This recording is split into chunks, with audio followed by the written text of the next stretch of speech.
सुप्रभात विद्यार्थियों जैसा कि आज कक्षा 60 और आपका पाठ नंबर 13 है एक टिंका। कौन सा पाठ है विद्यार्थियों? एक टिंका। और ये जो पाठ है वो आपके कौन सी बुक का है आपको पता होना चाहिए। आपकी कौन सी बुक है विद्यार्थियों? बसंत का। कौन सी बुक का पाठ है? बसंत का। देखिए विद्यार्थियों, एक टिंका पाठ के अंदर क्या कुछ बताया गया है कवि के द्वारा। सबसे पहले तो ये क्या है? एक कविता है। ये जो एक टिंका आपके सामने लगा हुआ है ये क्या है आपको पता होना चाहिए। साहित्य की कौन सी विधा है? यह है एक कविता है। क्या है विद्यार्थियों? यह एक कविता है।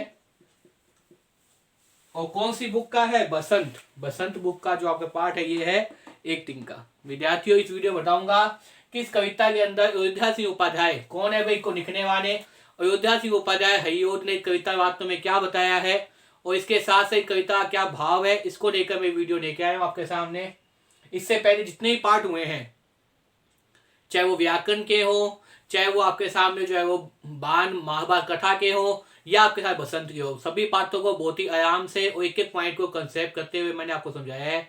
आपको ये वीडियो देखने के बाद ये पता चल गया वो हिंदी तो बहुत ही आराम से और बहुत ही अच्छे तरीके से पढ़ाया जाए। और ऐसे पढ़ाने का प्रयास है विद्यार्थियों की आपको साथ साथ में याद हो जाए।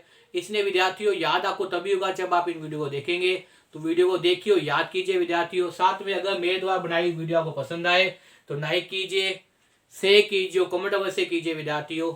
देखिए विद्यार्थियों, एक टिंका। एक टिंका क्या है? एक कविता। सबसे पहले तो एक कविता है। इस कविता में बताया गया है कवि ने किसी अहंकारी के अहंकार को तोड़ने के लिए एक टिंका ही बहुत होता है। किसी अहंकारी के अहंकार को त्यागने के लिए, किसी अहंकारी के अहंकार को तोड़ने के लिए एक टिंका ही क्या होता है? बहुत होता है। एक दिन कवि न जाने अपने किस अहंकार में डूबा हुआ था और छत पे खड़ा था। विद्यार्थियों इस पाठ में बताया गया है कि एक टिंका ही क्या है? व्यक्ति के अहंकार को समाप्त करने के लिए बहुत ही महत्वपूर्ण भूमिका अदा करता है। एक टिंका ही व्यक्ति के अहंकार को समाप्त करने के लिए बहुत ही महत्वपूर्ण है। उस टिंके से ही व्यक्ति का अहंकार क्या है? चकनाचूर हो जाता है। उस टिंके से ही व्यक्ति का अहंकार क्या है? वास्तव में चकनाचूर हो जाता है। तो एक दिन क्या होता है? कवि छत पे बैठा होता है, छत पे होता है, तब उसके साथ क्या क्रियाक्रम होता है, कैसे उसका अहंकार चकनाचूर होता है, वही वास्तव में क्या है इस कविता में कवि ने बताया है। कवि का नाम क्या है? अयोध्या सिंह उपाध्याय हरिओद। कवि का नाम क्या है? अयोध्या सिंह उपाध्याय हरिओद। और कविता कौन सी है? एक टिंका। एक टिंके में क्या बताया गया? याद कर लीजिए। व्यक्ति के अहंकार को चोट पहुंचाने के लिए, व्यक्ति के अहंकार को समाप्त करने के लिए एक टिंका ही क्या भी पर्याप्त है। और कवि अपने अहंकार में एक अपने छत पे खड़ा होता है, तब उसके साथ क्या कुछ होता है, यही वास्तव में कविता बताया गया। तो देखिए विद्यार्थियों, कविता मैं घमंडों से भरा ऐठा हुआ एक दिन था मुंडे पर खड़ा। घमंडों से भरा हुआ ऐठा हुआ। घमंड का मतलब क्या है विद्यार्थियों? अहंकार। कि मैं एक दिन अहंकार में, घमंड का मतलब क्या है विद्यार्थियों? अहंकार से है कि मैं एक दिन अहंकार में कहा था भाई? एक दिन छत पे खड़ा था, अहंकार पर मुंडा हुआ, एकल में अपनी छत पे खड़ा था, न जाने किस अहंकार में डूबा हुआ अकल के खड़ा था। न जाने किस अहंकार के अंदर किस भाग में क्या है वो छत पे खड़ा था, डूबा हुआ। एक दिन था जब मुंडे पर खड़ा, अचानक दूर से उड़ता हुआ एक टिंका मेरी आंख में पड़ा। एक दिन अपनी छत के मुंडे पे खड़ा होता, छत पे खड़ा हुआ था।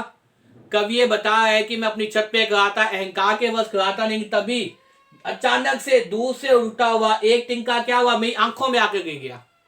एक टिंका उड़ता हुआ क्या हुआ भाई? मेरी आंखों में आके गिर गया। उसके बाद देखिए, मैं जिगट उठा, हुआ तो बेचैन, नान होकर आंख भी दुखने लगी। जैसे ही कवि की आंख में क्या गिर गया? छत पे खड़ा था। कवि कहाँ खड़ा था? कवि जो है सबसे पहले कहाँ खड़ा था भाई? कवि आपके सामने जो है वो छत पे खड़ा था। और छत पे क्या होता है? कवि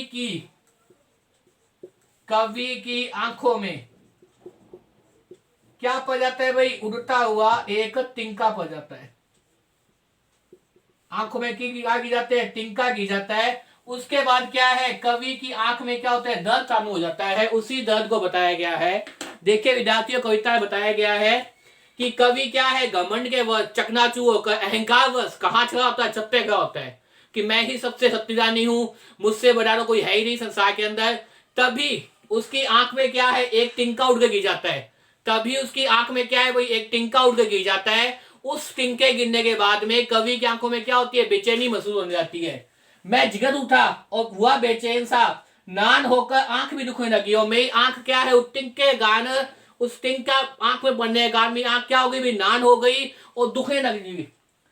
मूठ न देने लगे कपड़े लोग, एक बड़ी दबे पांव।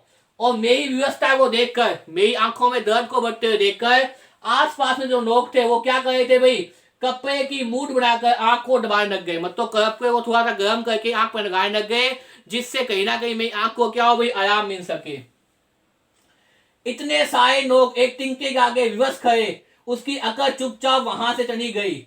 इतने सारे लोग लग गए प्रयास करने के लिए कि कैसे मेरी आंख से क्या टिंका बाहर निकलना जाए, कैसे मुझको दर्द से राहत मिली जाए। लेकिन वो दो टिंका है मेरी आंख में पड़ा रहा, अपनी साहस को बता रहा था कि कैसे एक टिंके के सामने सारे लोग क्या दिखाई दे रहे थे, विवश दिखाई दे रहे थे, अलग अलग प्रकार के उपाय कर रहे थे। कोई कैसा उपाय कर रहा था, कोई कैसा उपाय कर रहा था कि मेरी आंख से क्या निकल जाए, टिंका बाहर निकल जाए। लेकिन वो टिंका जो था, वो छोटा टिंका मुझे इस बात का एहसास कर रहा था कि वास्तव में व्यक्ति को अहंकारी नहीं होना चाहिए, क्योंकि व्यक्ति अगर अहंकारी है तो उसका अहंकार का दमन कहीं ना कहीं होगा। एक छोटा टिंका जो आसमान में उड़ रहा था, जब मेरी आंख में पड़ गया तो मैं बेचैन उठ रहा, मैं बेपन उठ रहा, मेरी आंखें क्या है, नान हो गई। और सभी लोग क्या कर रहे थे, उस टिंके को बाहर निकालने का प्रयास कर रहे थे। तब किसी डब ने निकल गया टिंका, कवि ने कह रहा है, तब बहुत से उपाय करने के बाद किसी तरह वह टिंका क्या है भाई, आंख से निकल गया। तब बहुत से उपाय करने के बाद जब किसी डब से निकल टिंका गया, डब का मतलब तरीके से, डब का मतलब यहाँ पे क्या है, आपकी बुक में आपकी कविता में शब्द दिया गया है डब, और डब का मतलब क्या होता है, तरीका या उपाय।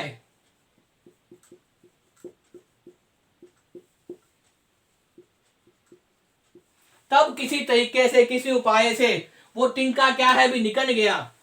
जब किसी डब से निकल गया टिंका, तब किसी उपाय से, किसी तरीके से वो टिंका निकल गया।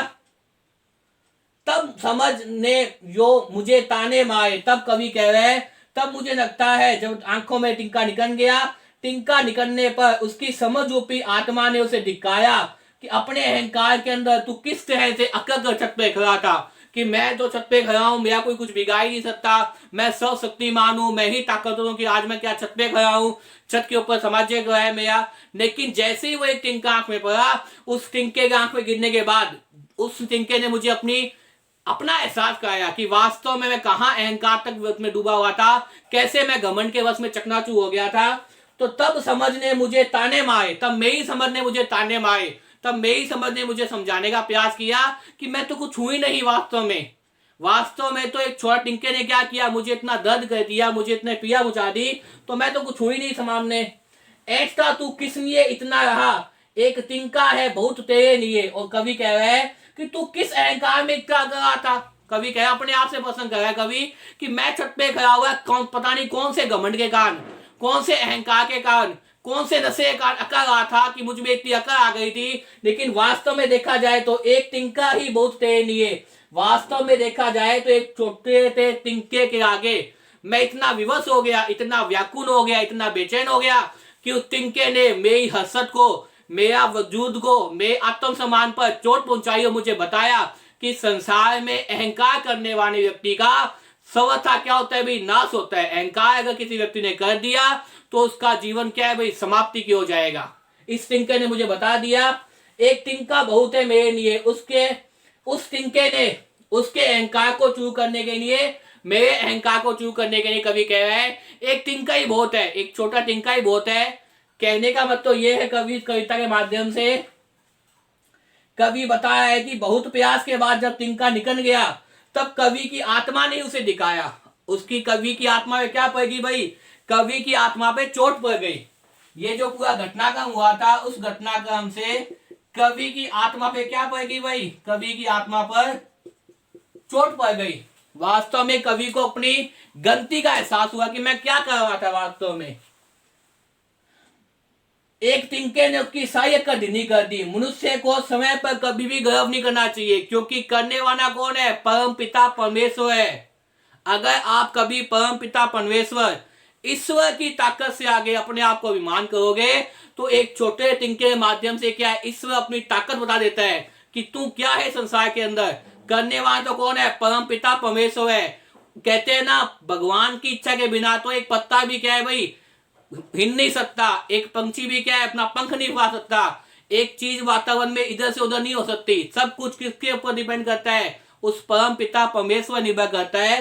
तो कभी भी ये कह रहा है कि मनुष्य को समय पर गर्व नहीं करना चाहिए। कई बार अहंकारी व्यक्ति के अहंकार को चूर करने के लिए एक तिनके के समान तुच्छ वस्तु ही बहुत होती है। कई बार, बहुत ही महत्वपूर्ण लाइन, कई बार अहंकारी व्यक्ति के अहंकार को समाप्त करने के लिए, कई बार अहंकारी व्यक्ति के अहंकार को समाप्त करने के लिए एक तिनके के समान, एक तिनके समान, तिनका क्या बताएं यहाँ पे, तिनके को क्या बताएं कवि, तुच्छ वस्तु। एक तिनके के समान तुच्छ वस्तु ही क्या है, प्राप्त है। वास्तव में देखा जाए तो कवि इस कविता में बता रहा है कि मनुष्य आज भी कुछ नहीं है, ना कभी था, ना कभी है, ना कभी होगा।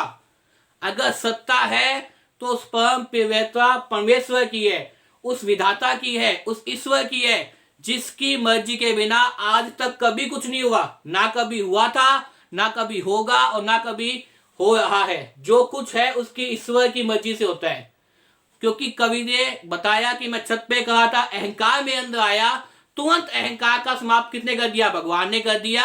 वो भी किसके माध्यम से कर दिया, तिनके रूपी एक तुच्छ वस्तु से, जिसे हम छोड़ते हैं कि तिनका तुम्हारा कुछ बिगाड़ नहीं सकता।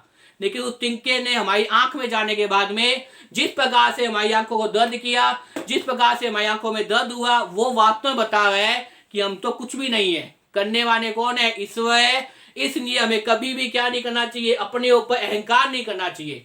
किसी भी दिन यदि हमने अहंकार का रास्ता पकड़ लिया, समझ लीजिए हमारा पतन क्या है, उस दिन निश्चित है। तो विद्यार्थियों, मुझे उम्मीद है इस कविता के माध्यम से आपने बहुत कुछ सीखा होगा, क्योंकि वास्तव में ये कविता एक तिनका हमें जीवन की सीख भी देती है, जीवन की सच्चाई बताती है। तो विद्यार्थियों, बार बार इस वीडियो को देखिए और याद करने का प्रयास कीजिए। एक तिनका जो क्या है, वास्तव में पाठ नंबर 13 है, वो एक बहुत ही अच्छी कविता है। तो देखिए और याद कीजिए। धन्यवाद।